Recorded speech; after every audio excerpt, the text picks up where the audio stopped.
Yeah, if I think about what changed over the years for designers, what changed in our business and also for students, it's the speed.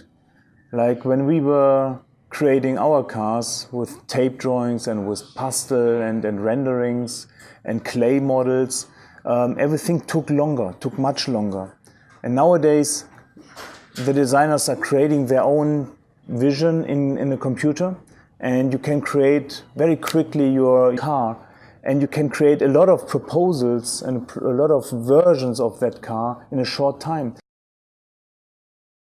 So the speed is totally new and rapid, which is great on one side. On the other side, we had the time to think about every line. Nowadays, the designers are creating their own digital models, very skillful and very kind of in a very fast way, which brings us to the point that we have a huge variety of proposals. Like sometimes a young designer in my team creates 12 different design proposals in a week in data, and then he cannot make his mind up.